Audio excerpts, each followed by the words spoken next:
As Typhoon Khanun continues to send heavy rain and strong winds to Taiwan, weather experts stress that the main condition for this unusually moderate typhoon, likely to have a long lifespan, is partially due to the influence of the monsoon gyre. The typhoon's center is located 350 kilometers northeast of Taiwan early Friday, and is slowly heading northwest-north at a speed of 7 kilometers per hour, likely to affect Taiwan for a longer time as it turns north. Typhoon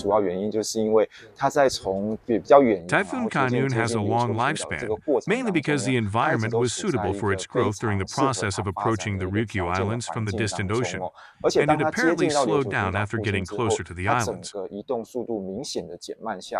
Experts named several unusually long-lived typhoons recorded in Taiwan's history, known for their bizarre and unpredictable path.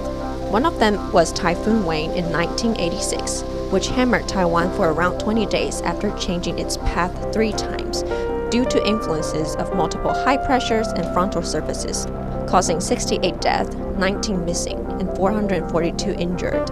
Another one was Typhoon Nari in 2001, which experts described as similar to Typhoon Khanun, as it lingered near the northeast of Taiwan before traversing through the southwest, leaving 94 casualties and 10 reported missing. 台风生命周期的长短，实际上跟它的引导气流之间的强弱 The length of a typhoon's life cycle is closely related to the strength of its steering flow.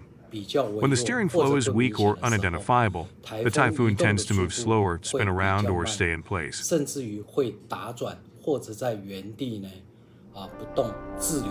Experts predict that Typhoon Khanun might be near the Ryukyu Islands within the next 1 to 3 days. The Central Weather Bureau also warned of strong winds in northern Taiwan on Friday, and heavy rainfall events will occur in central and southern parts of the country in the coming week.